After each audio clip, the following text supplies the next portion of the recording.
This week, we're swing from the treetops. That doesn't read right, does it? We are swinging. We are swinging, Kent. And don't remember, you rate. I'm reading what you wrote. I know, because I never have to read it, and you've never had to read it out before, have you? Remember. We always do the same ones.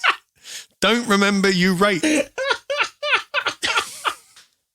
I told you, I never have to read that bit. That's amazing. That is amazing. The one above, I read all the time. That's fine. Don't remember, you rate. This week, we're swinging from the treetops, sampling the Monkey Shoulder Original Blended Malt Scotch Whisky. Batch 27. And I don't know if you've heard, but there's a new WWW around. That's right, it's the wider whiskey world, and we're going to have a look what's going on in it. And remember, you can enjoy some new whiskey-based content on all our social media platforms. At Whiskey and Things Podcast on Instagram, and at Whiskey and Things on Facebook and Twitter. And don't forget to rate, review, and subscribe on all your whiskey podcast platforms. Or just your normal podcast platforms as well. That would be great. And you can help the show out and receive benefits by becoming a Patreon over at patreon.com/whiskey and things. And we have merch on our website. New merch. We do new merch. You're listening to the Whiskey and Things podcast with Dave Giles and Nick Kent. Welcome to episode 28. I'm Dave Giles. And I'm Nick Kent. Hello, everyone. Hey. Welcome back. How you doing? I'm all right. Wednesday. Our first Wednesday show. I know, right? Isn't it funny? Last week, I ended the show with same whiskey time, same whiskey channel, and then we go and change that time by 24 hours. Well done. After 27 weeks. Yeah.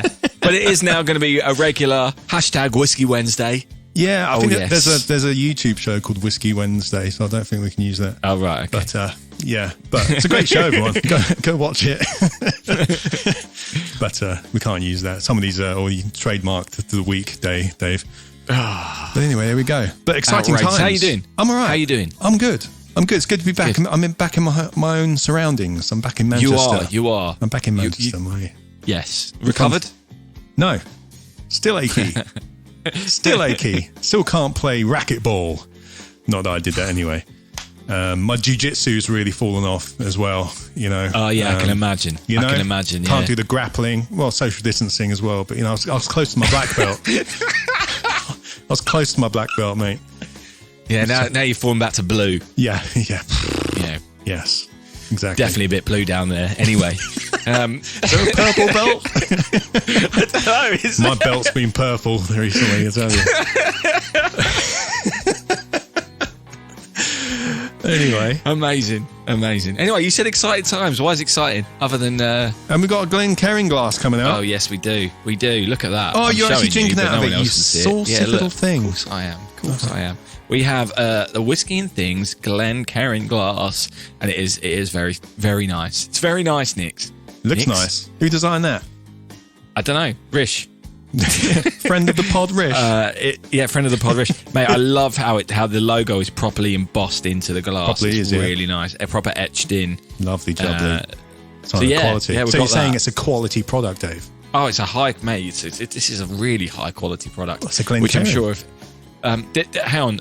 I'm sure you can get it's available on our website, or if you join Patreon at a certain level. Who knows? Yes. Who knows? More on that later. Yes, we will elaborate on that at some point, I'm sure. Yeah. Anyway, shall we get drinking? Let's do it, mate. Whiskey bots, roll out. So, Nick, I have poured some whiskey into my nice new Whiskey and Things Glencairn glass.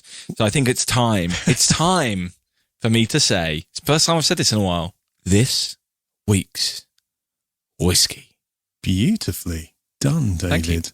Thank you. I feel like I've not said that for a while. You haven't. That was stored up. It's good. It felt tense or intense. Intensity in 10 cities. Well, I have been camping. Yes. That's a different kind of intense. Yes. This week's whiskey is Monkey Shoulder, the original blended, not the original blended malt Scotch whiskey, but the original, a blended malt Scotch whiskey. It's our first blend from Scotland that we've tasted on the show. Why did I just do that? I completely just wasted that corking opportunity. You did. That's a good call. That was a good sound. Oh, mate, it's a good solid cork. Nice. It's a nice wooden top. What I like by that, there was a squeak and a pop. Yes, that's what you want from a squeak and a pop. It's important you have both. We've never actually discussed the elements of a good cork popping. Well, you don't just want a pop. A pop is cool, but if you don't have the squeak first, then it's not as satisfying to get the pop. The squeak is the lead up. Exactly. Isn't it? It's the intro to the main event. Oh, no pop. No pop. That's the thing. You had all the intro, with no chorus. All right, mate. Jesus. So Simon Cowell over there. Simon Cowell of whiskey corking. Anyway, monkey shoulder. Shoulder. This is our first Scotch blend, right? Yes, it is. Blended Scotch. Is it Scotch blend or blended Scotch? What would you say? Blended Scotch, I imagine. Blended Scotch. And so we did the Hibiki. Yep. This is a Japanese blend. It is, yeah. This is a blended malt. So this is a blend of single malt whiskies. Okay, so it's still from different distilleries. From 3 actually. This is a blend of 3 Speyside malt whiskies. Okay, so they're all from the same region. Yes. Monkey Shoulder is made by the Kinninvie. I can't even speak Scottish. Kinninvie Distillery. Okay. Okay. How'd you spell that? I've got no idea. Kinninvie. You see what I mean? Right. Kinninvie. Kinninvie. It's probably not said that way at all either. Probably not. No. Anyway, Darren's from Scotland. Our patron Darren is from Scotland. Please let us know how to pronounce Kinninvie. Just Kinninvie. Mate, there's another one which I pronounce 5 ways in a minute as well. The distillery itself opened in 1990 and they haven't released much. They've had a couple of single malts out, the Hazelwood and Hazelwood Reserve, but they're mainly known for this because this is a blend of what they make, Glenfiddich, and here's the one, Balvenie or Balvenie or Balvenie. Yeah. However you want to say that. I've said that. I never know. I've said that. Right. Okay. So let me. So they released their own single malt, but they've got a blend, which is this. Well, this is kind of because they're all William Grant and Sons whiskies, right? Okay. Distilleries. So this is kind of their, but not even budget. It's still it's made of single malts, but it's a malted blend. So it's kind of like their little mixture they've put together. Can I go back on something you said ages ago? So when you say Glenfiddich and Balvenie, you know how Balvenie or Balvenie, you know how you can buy the 12-year-old version of that or whatever, 14-year-old. Yeah, the stuff that goes in the blend that's from a different. Is that from a different set of stills, or did you not mention that when you were talking about stills before? You have the single malt stills, and then you have some other kind of still set up. No, this is basically no. It'd be the same stuff. It may not have been aged as long though. For example, I mean, it has Glenfiddich in there, but it may not be the 12-year-old. For example, they may have pulled some out 6-8 years to make this blend because they can. Okay, you know what I mean? Because it's a 26 to 28 pound bottle. So if it's all going to be 12-year-old stuff, I doubt it. You know, it's all down to the blend. Because that's the cool thing about blends. You can kind of just put whatever you want in it to get the taste you want. You're not kind of bound to just the spirit and then how you're going to age it or finish it. You can take little bits and pieces from all over the place to make the kind of blend you want. And there's, a lot of people frown on blends, but I think they're really exciting because there's a lot more freedom involved. Obviously, you get your bad ones, but I think that's what they're frowned upon, isn't it? Because there are so many bad ones. I mean, there are. Bells, it's the cheap stuff. It's the stuff that's always... exactly. It's the really cheap stuff behind the bar. It's the stuff that's always at a party. Oh, do you want a whiskey and Coke? And they whack some crap in there, We've all had that. We've all had that. But equally, some of the most expensive bottles are also blends. For example, Johnny Walker Blue. Oh, yeah, totally. Or the Japanese stuff. The Hibiki we had a few weeks ago is very expensive, and that's a blend. I mean, the master blenders on these places are incredibly skilled, and you give them however many whiskies Grants have, you're going to make something nice. I mean, again, this is a budget blend, I would say, at like 20 8 quid, 30 quid. Well, I really love it. I've been drinking it all week, Dave. There's a serious skill in that as well, isn't there? I mean, if especially on something which is mass released again and again and again, to match that flavour time after time after time. I was thinking about that earlier. The maths involved must be horrible. Exactly. I was just thinking exactly the same. Like, God, that's great. If you got 3 different blends, they're all producing stuff which might actually taste slightly different every time. You know, there is that element of variety within the ingredients, which is going to cause different flavour profiles. Yeah. And yet they've got to create the same monkey shoulder again and again and again. Yeah. That's got to be tough. It's got to be tough. But they do it. Yeah, I mean, they've got batch 27 in this, but every single bottle of this I've seen is called batch 27. I'm so glad you said that, because I was panicking that I had the wrong one. I was like, when do I tell him that mine says batch 27? Yeah, I know. No, that's, I mean, again, this isn't a small batch like we were talking about last week. This is big batch. But the thing is with Monkey Shoulder, it's a blended malt, and I think it's really nice, but they're really pushing the cocktail stuff with this. Are they? The moment you go on the website, the first thing they're talking about is 100% malt whiskey made for mixing. And they got a load of cocktail recipes and all kinds of stuff. They're really pushing the cocktail side of this whiskey. So you don't necessarily think we should be drinking it as we are? No, you can drink it however you like. I love it. Like, neat. In the Glencairn. But they're really pushing it. I think because it's a blend of their single malts, they needed something to market as cocktails. So they're using this kind of lower down, but more budget blend, as it were, to go for the cocktail crowd. That's how I see it. And I think it's great. I really want to try it in something. They've got loads of little recipes cocktail on their ideas. website. Yeah. We still do need to do that cocktail episode. We do. It will come. It will happen. It will happen. Anyway, should we get? Have you got more to say on Monkey Shoulder, or is that it for now? And we're going to sample it? Not really. Just that I've always wondered about the 3 little monkeys here. Obviously, on the logo. But now I see it actually just represents the 3 distilleries which are blended. Ah, yes. There we go. And of course, we can't brush past the name either. What the term Monkey Shoulder is. Do you have any ideas about that?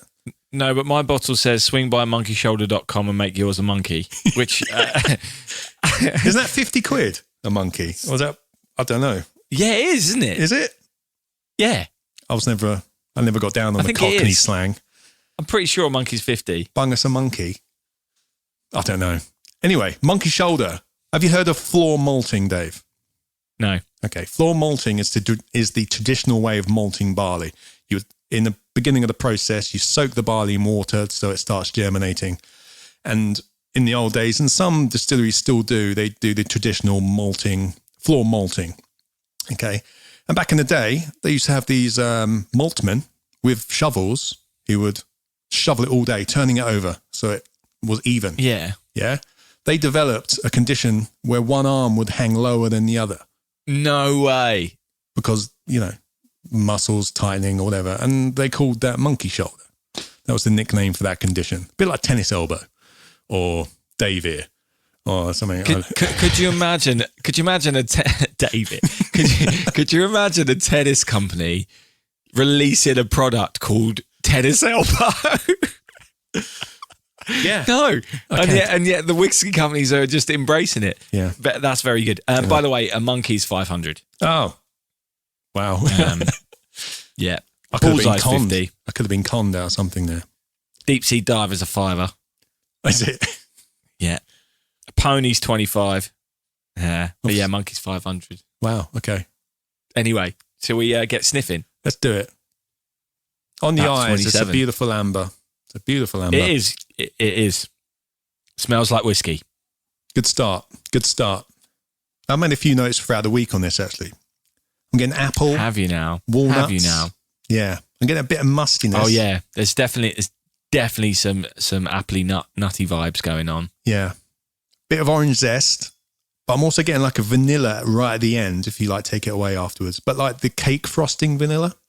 Yes, 100%. I was going to say icing. I was going to say cake icing. There you go. So, yeah. There you go. And beat me to it. And marzipan, but that might be going in with the cake icing scenario.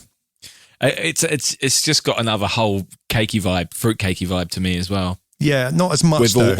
all that blended, the fruit cake with the marzipan and icing all together, that mouthful of all three flavors at once. Right, yeah. Some people layer it, don't they? Some people have the icing and then they have the marzipan, then they have the cake, not one big bite. It's madness.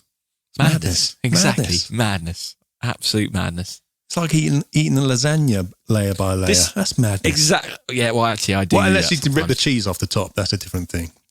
You can rip the cheese off the top. This is interesting. I don't think we've had a smell like this. There's a flavour in here that we've not yet had. I don't know what it is, but it doesn't smell like any others we've had. It still smells like whiskey, but it's got its own thing going on the nose. But I think I've had this before. Before I get my lips around this, I think I've had this before. Yeah, probably. I must have done. It's been in so many bars. I'm pretty sure I would have had it, but I can't remember any. I've got no memory of it. Did we try it on the YouTube show? I don't recall trying it on that. I don't think we did we? No. I think mine's going to taste better than yours. Why? Oh, because it's out of the glass. Because it's got a whiskey and things Glencairn. Simple. So you're really. saying it has the taste of success? Is that what you're saying? Yes. Yeah. Nice. That's exactly what I'm saying. Anyway, I'm going to start this. It's very malty for me on the palate. It's very rich. Caramel. Spicy for me too, and it's also quite dry, as in it's not sweet. It's like you get a dry white wine or something. It's no sweetness there. It's very drying.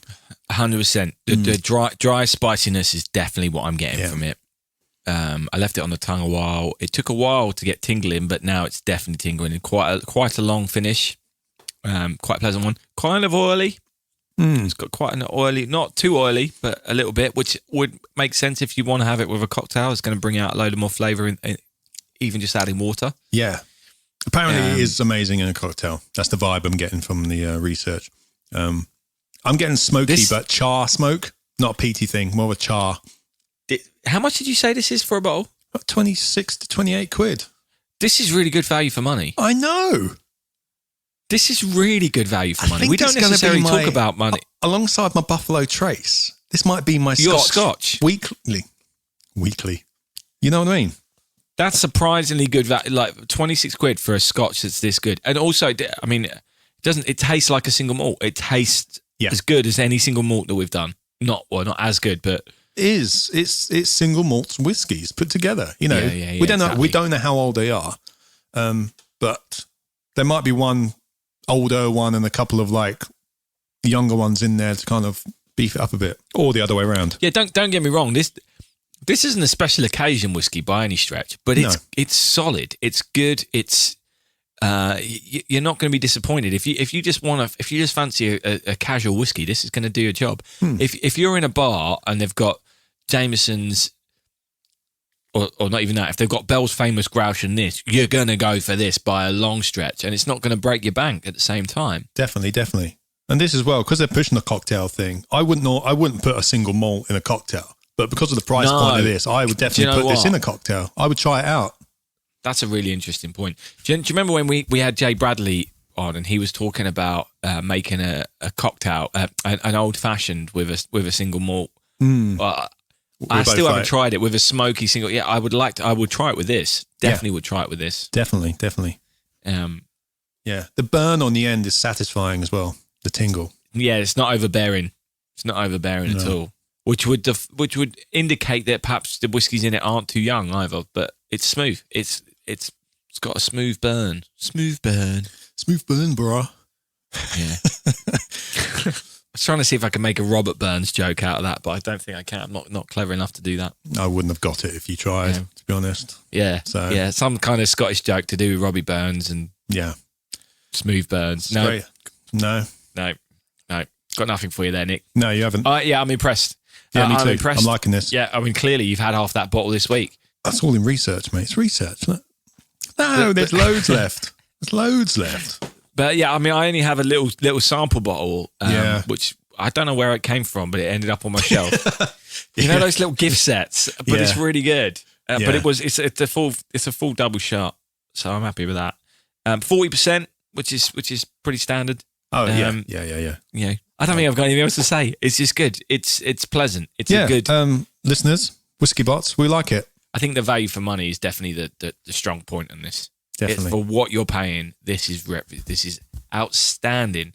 If you'd put this on a blind taste test next to bottles of whiskey, which have a lot more expensive, £60 to £80, I don't think, with my palate, I don't think I would have been able to say this one was any less expensive. Yeah, it's very pleasant. So good well work. Good work. Grant and Monkey Sons. Shoulder. Yes. Well, yeah, it's Monkey Shoulder. Good work, Monkey Shoulder. And your sons. Sting! Whiskey! Should we try something new, Dave? I think we should try something new. I think we should try something. I'm excited about this. What you got for me, Nick? Well, we're going to try doing a little kind of... we're going to do some more kind of whiskey news stuff every week. You know, what's going on? News. What's going on? What things we think you'll enjoy? You know, hopefully not boring stuff, but relevant stuff that our listeners, you know, will hopefully go and think, oh, that's interesting. From the wider world of whiskey. Of whiskey, yes. Of course. Otherwise known as www.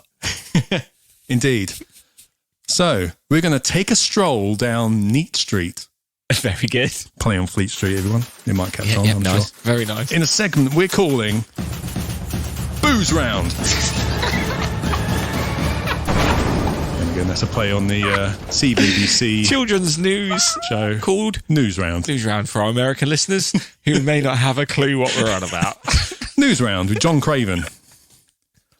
I don't know about you, I'm John Craven some whiskey. That was off the cuff. On fire. I didn't even write that one down. The boy Didn't even write that one down. Wow. I love how we're joking about this. We're going to go into something quite serious. Well, not serious, but, you know. What's happening in the wider world of whiskey? The big story in whiskey this week, or since we recorded our last episode, is the uproar over the new Whisky Bible 2021 release from the whiskey writer Jim Murray. A little background on Jim Murray. Apparently, he was the world's first full-time whiskey writer, which happened about 26 years ago.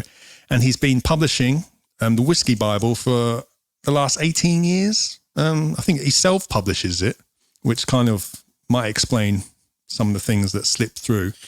Yeah, so Whiskey Bibles, though, they're quite... I mean, I've got one here. It's called the Bourbon Bible. Yeah. And it's not by him. No. It's by a guy called Eric. So... That's good to know.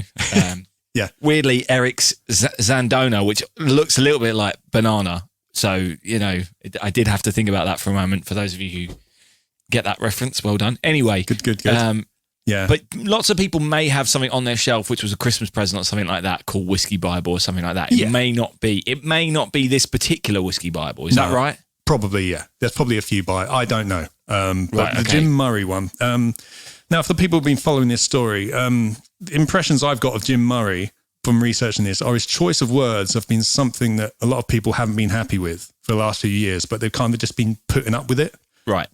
Because he's considered a respected whiskey journalist. Well, I think that's kind of all ended now.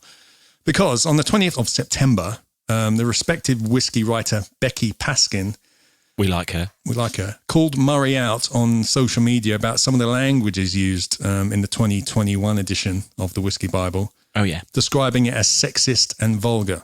Bit background on Becky. She was the editor at scotchwhisky.com, which is sadly discontinued now.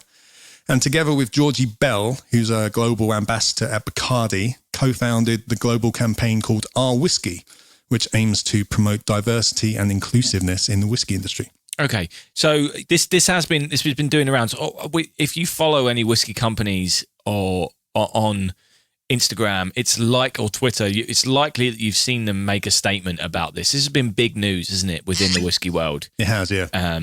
They've all come out and said we're not happy about this. I mean, the Whiskey Exchange, for example, have just stopped stocking the book altogether. It's been pretty unanimously frowned upon what he's been doing.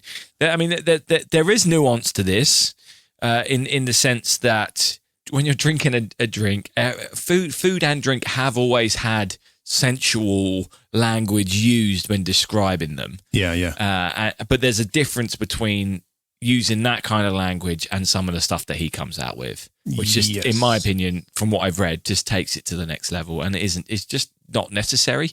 I mean, we've towed the line a couple of times. Definitely would have done 6 years ago when we did the YouTube show. Yeah. But, we're a bit more considered with what we're doing now, but we still use plenty of innuendo and stuff like that. But it's next level, isn't it? Yes. He's kind of. I've got some examples here. In the Bible, Becky actually highlighted 34 references to whiskey being sexy, and many of them crudely comparing drinking whiskey to having sex with women. I think that's the big thing here. Yeah. For example, Penderyn is made, which we did a few weeks ago. This is actually talking about the Penderyn Celt. The Penderyn is made by an all-female team of distillers and blenders. Yeah, I felt like we should have mentioned that, but we didn't, did we?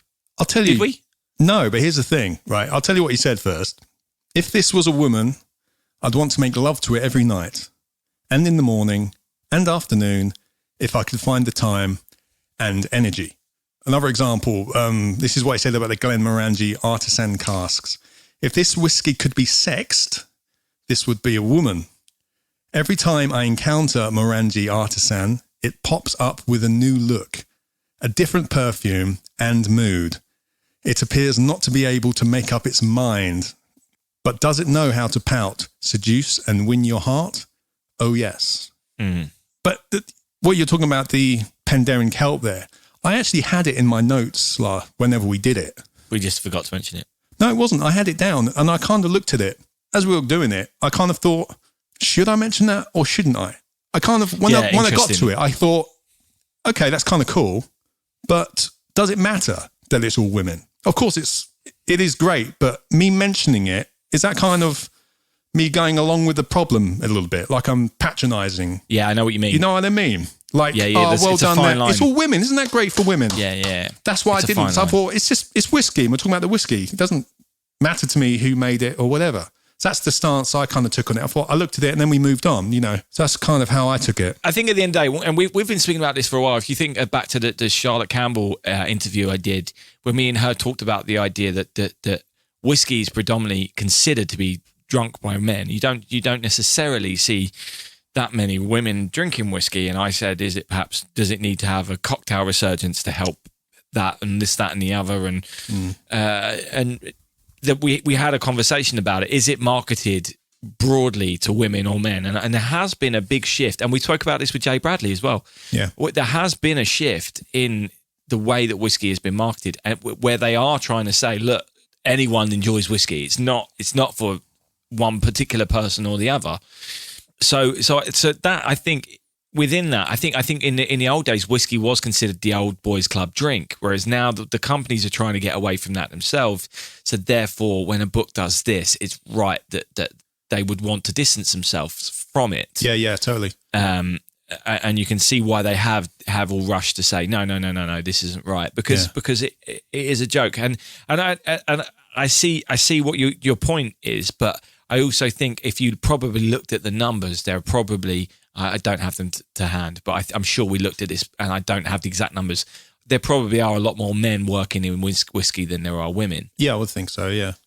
I'm sure we looked it up once, and especially Master Distillers, we looked that stat up, and it was shocking that the disparity there. So I think that's where it probably needs mentioning, simply because I think it's useful for people to realize, for a woman to realize, especially someone younger perhaps looking at, for a career, going, do you know what, that could be for me as well. And it's the same way in music. We're having these conversations in music about festivals and how many female acts are on festival bills, and it should be 50-50 at the moment. And there should be legislation in place, not legislation, but a rule in place to say we're going to try and make it 50-50 on festivals, because we need younger women to see that this is a career path for them. And even though there may not be as many bands with women in as there are as boys at the moment, a lot of that is because there's not been the representation. And it's important, therefore, to highlight when that's happening. But you're right, it's hard to then do that in a non-patronising way. Same way it's hard then to put a festival line up where people don't say, well, they've only got it because they've only got that slot because they're a woman. even though that's not the case at all, because everyone there would just, there's too many acts anyway. Yeah. So someone's got to miss out. And they're all good enough. And that I think is where there's the nuance in this debate. It's hard to have, especially online.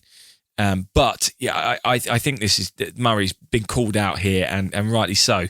In his I feel like we should. He has responded. This is a thing for me. I know cancel culture is a big thing at the moment, and rightly so. But I also believe that people should be allowed to redeem themselves, and hopefully in time, turn it around and prove that they've learned from it. Unfortunately, he's unapologetic about it. Isn't he? I know he hasn't done that. He's doubled down. Yeah. Yes. So his exact quote is, "Whiskey deals with sensuality," as I kind of said earlier. Yeah. So therefore, for some whiskies, I may refer to sex because that is what the whiskey may remind me of. What a statement! If it does, then I say so. If people can't handle that, then fine, don't buy the Whisky Bible.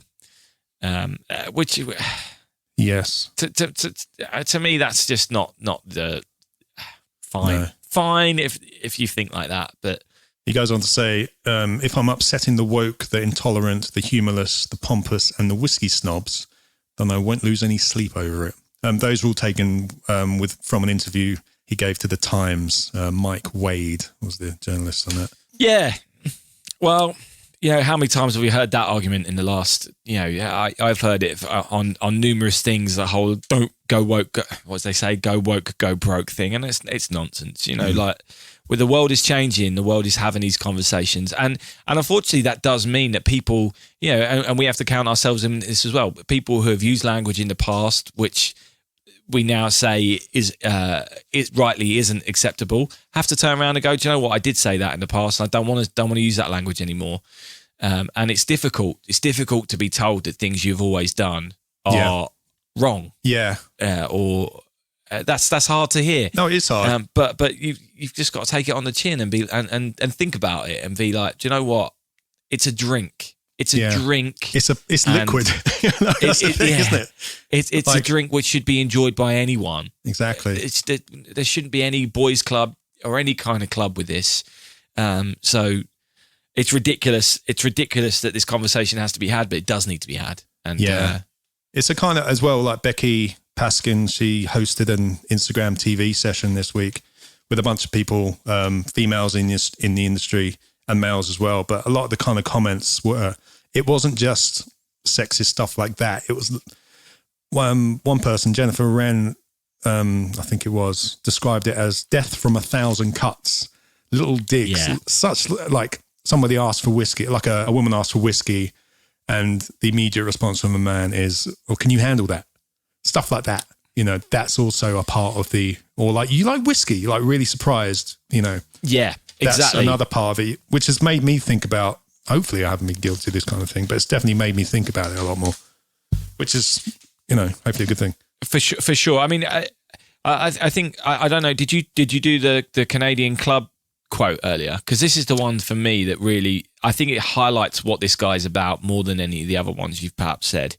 It's where he said, of Canadian Club Chronicles, he said, "Have I had this much fun with a sexy 41-year-old Canadian before? Well, yes, I have, but it was a few years back now, and it wasn't a whiskey. Was the fun we had better? Probably not." That's the kind of that's like, what? That's what the are you doing? It's just so unnecessary within a book, which is what surprised me to be. When I heard these originally, I was like, who proofread this? And what the publishers, but it's self-published. Self-published, so there you go. Yeah, I don't want to rip on him too much because he's getting a shitload, but I read his website, the Whisky Bible website, and it's him kind of just, if I'm sure maybe he wrote it, it's just him bigging himself up. This is here, like, Jim Murray is a legend and leading player in the world's whiskey stage, etc. Jim Jim Murray, the trailblazer. This is on the Whisky Bible website. Again, I'm not going to go on, but that kind of stuff always makes me uncomfortable. Do you know what my Twitter bio says? No, I don't look at your Twitter. Dave Giles, singer-songwriter. You've seen better, you've seen worse. I always find that tough to write your own bio, but yeah, it's that's another story altogether. Yeah, that's another podcast. Yeah, but yeah, that's the world. That's what we've got on Booze Round this week. Yeah, Booze Round. Our first Booze Round, and we hit hard. Straight, the first one, mate. That's a hard hitting story right there. Right, we're not talking about Bob Dylan having his own whiskey. We're talking about that was months ago. Real stuff. Yeah, exactly. We're not talking about a guy like real selling stuff. a load of 18-year-old Macellans to buy a house. That was at least 3 weeks ago. Well, I mean, if we'd started then, it would have made more sense. But no, we've waited for the hard hitting stories. You know, this is what you're going to get from us. We're not going to shy away from the hard. That's what's going to happen on Neat Street. On Neat Street, exactly. Here at Booze Round. Proper journalism. It's what you're going to get. Anyway, that's 18 minutes of Booze Round. So let's move on.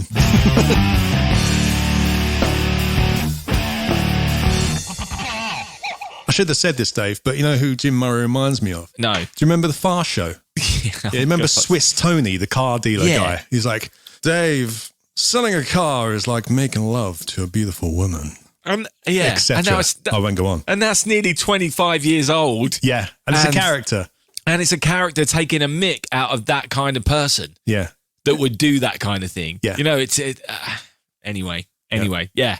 Swiss Tony, everyone. Do you know who we've not heard from for a while, mate? Swiss Tony. No. Swiss Tony. No. Exactly. Mate, we're Whisky God. Oh, of course. I forgot about him. Yeah, me too. We didn't have one last week, and then it's been a while. Yeah, it's been a while. Right, specking him down then. Oi, WG. Hi. There he is. Didn't take him long, did it? It didn't. Hello, Whisky God. How you doing? Yeah, I've had a bit of time off, Whisky God. How you feeling there? I feel renewed, refreshed, rejuvenated. Isn't that 3 words that all mean the same thing? Anyway. You sound it, mate. You sound it. You been anywhere nice in your little break? Let me think. Ah, yes. I decided to descend as the likeness of Matthew McConaughey into the depths of Tasmania. I heard there was a proper whiskey scene there. All right. A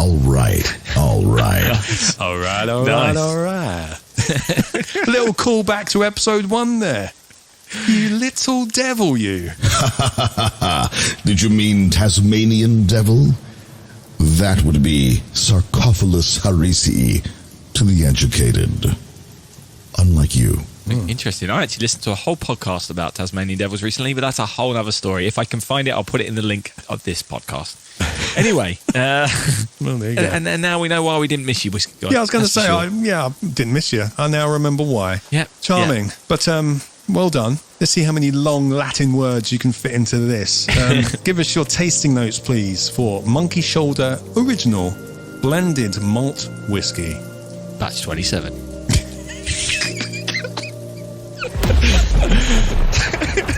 Monkey Shoulder, the original.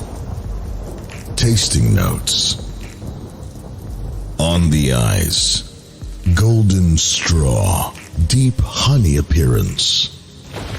On the nose, we seem to have been exploring whiskeys recently, which have been rife with the bounty of the orchard.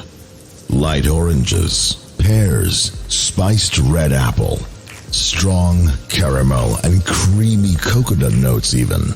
Vanilla. On the palate, a thick, almost massaging mouthfeel. Viscous and welcome. A maltiness ensues. Then waves of creamy, light, salted caramel weave between a strong, sweet citrus candy note dancing at the sides of the tongue. Usually a note that is indicative of a Speyside malt. On the finish, a relatively short but satisfying length, leaving a bit of the fruitiness on your breath, with hints of malt and light ethanol on the way out. A nice spiciness at the end all over the tongue. Dry, but inviting to another glass. Smooth at the top. A bite of the lip at the end of a kiss at the finish. Overall, Monkey Shoulder doesn't have a lot to say to you, but the words are sonorous and comforting, and even mischievous. I often respect a bar or pub with a monkey shoulder on the shelves because, for the price, I believe that this bottle should be standard stock for any personal or commercial bar, as I believe it to be a proper gateway whiskey into the world of the Speyside malt varieties. Monkey Shoulder, the original. Ta-ta. Ta-ta to you, sir. Steak ta-ta. Indeed. To you. All good notes there, I think, from the Whisky God. I think that says a lot of what we were saying. Viscous and welcoming. Yeah. Mischievous. But he's right, though. It should be in stock for everyone's personal bar and commercial. It's a good little drinker, this. Good little drinker. Little Speyside malt. Thanks for coming, Whisky God. Maybe see you again. Cheers, Whisky God. I can't believe you're still listening to this podcast. God, you're a trooper. You up to anything this week? Yeah, I am. Something you might be interested in as well. Oh, yeah. Every year, usually, there's the London Whisky Show, like a convention for whiskey brands, spokespeople, people in the whiskey business to get together and, showcase their new products, etc. Or old ones, probably, when you think about it. And their new Glencairns. Maybe we should get a stand next year. I know, right? But it's going virtual this year. So from this Friday, basically running for just about a week, October 2nd till the 9th, it's running online. The whole thing's online and there's virtual stands from top brands and distilleries, etc. There's going to be special talks, masterclasses. And depending on what you watch, you can also get involved by ordering special tasting sets from the Whiskey Exchange, who are sponsoring the event, which is quite cool. Yeah, like that. Yes. Yeah, it looks pretty cool. Obviously, usually you'd go to... You're doing this, are you? Yeah, I'm doing it. Tickets are 20 quid, so I don't think it's too bad for like 8 days of videos and masterclasses and stuff like that. And what's cool as well... Yeah, that's actually really good. Yeah, it is. And what's cool as well, like when you buy a ticket, you also get like a voucher. You can get £10 off each tasting set you want to maybe get involved with as well online, which is pretty cool. Obviously, it's starting on the Friday. This is coming out on the Wednesday. It starts Friday the 2nd, October. That's correct, yeah. And it carries on to the 9th. So if you're going to order something after now, you're probably going to get it for next week's classes, as it were, because of the postage. So is the schedule on the website? I'm guessing there's a website. If there is, I'll put it up and we'll post about it. And it will have the schedule of what's going on when, so that if people do want to get a tasting set, they can make sure they get one for the right day. Yes, correct. Excellent. Correct. Excellent. I might get involved in that. I think that sounds fun. Yeah, it's pretty cool. Again, it would be great to be getting out and doing this kind of thing, but unfortunately, it's not possible at the moment. But there's a load of stuff going on. There's a load of great seminars and, web stuff going on. So, yeah, have a look at it, everyone. The Whiskey Show. 20 quid, it's good value. A bit like this monkey shoulder, mate. Yeah. I'm quite excited about it, actually. I haven't decided which ones I'm going to watch yet. When you do, post about it. Yeah, I will. We'll put up, like... If you know you're going to be at stuff, let people know, because then, we can all be in there together then. Yeah, I was hoping to decide today by the time we'd done this, but I hadn't. So when we're recording the next episode, we'll be in the middle of it as well. Yeah, we'll be in the middle of it, mate. Be in the middle of it. Cool. Yeah. All right.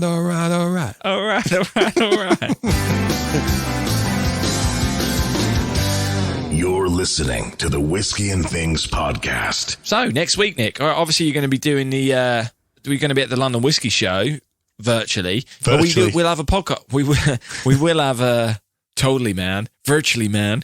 But we will have a show to record as well. So what are we going to be doing? What are we doing next week? Well, I think... Yeah, shall we do it? I think a few weeks ago, I think it was episode 17. Well, it's probably a couple of months ago now, isn't it? Yeah. We had Richard McKeon on from Macmira, and he was nice enough to send us a few bottles over to us to try out. And one of them was the Intelligence release, which was the first whiskey designed by artificial intelligence. And seeing as, I don't have any intelligence... I'm not speaking for you, Dave, but some artificial intelligence in my life might work out. I think next week it might be appreciated. Should we give that a go next week? I think that's a great shout. I'm well up for that. The last Macmira one we had was delightful, and was I'm excited. I'm excited by this. I'm very much Swiss excited whiskey by this. again. No. Swiss whiskey A or bit of Swedish? a bit of Swedish whiskey again. I just want to call it Schwisky, all right? I just want to call it Schwisky. Swisky is definitely Swiss whiskey, not Swedish whiskey. I know. But I yeah. didn't get it right. I'm sorry. excited by sorry, that. listeners. So if anyone, we are now going on Wednesdays. You may have guessed we've done it this week, but it's going to be Wednesdays from now on. So if you're listening to this over the weekend, you've got a couple of days to try and hunt down a bottle of Intelligence from Macmira. If you want to join us on our tasting experience or share your notes before we record, we're going to record on Mondays and release on Wednesdays. So you've got till Monday to let us know what you think. But thanks for tuning in. We hope you've enjoyed this episode. We hope you enjoyed Booze Round. And if there are any topics which you think are in the news, please do send us. You know, I get this all the time. With space stuff, Nick, I get people tag me in news story. You know, when a news story's been shared on Twitter or Facebook, or when something's happening, I always get tagged in it, and I love that. And if people see whiskey stories or anything whiskey related, please tag us in it. It might make its way into Booze Round. Yes, Booze Round. Booze Round. And don't forget, you can get your whiskey and things, Glencairn glass, over on our website, or if you're a Patreon or want to join our Patreon, there are options to get them within that as well. So if you are a patron already, I probably have already sent you an email about it. But anyway, I've enjoyed this show, Nick. Thanks for having me. Is mine in the post? I'm not even joking. I haven't got one. No, and I want to know. I'll be honest. I should have done it yesterday. I forgot. You should have done it yesterday. I went to the post office yesterday. I forgot. And I realised today I was walking around. I was like, I should have sent one to Nick. Oh, yeah. The co-host and the guy who does all the work. Yeah, I should have sent him a Glencairn glass. I should have done. I bet you're Glenlivet, aren't you? I am absolutely Glenlivet. God. Can't wait till that's on sale either. I've got a lovely little T-shirt coming. Little Glenlivet T-shirt. You heard it here first. Oh. Yes. Good design, isn't it? I'm proud. Designed by me. Me. Yeah. Anyway. Because you do, as you said, you do all the work. And I'm very proud of you for it. Thanks for listening. We will be back next week on Wednesday. Maybe we'll embarrass them. On Wednesday. Yes. Join us for episode 29. Same whiskey time this time. Same whiskey channel. Cheers. Thanks for coming. Whiskey and Things has been brought to you by And Things Productions.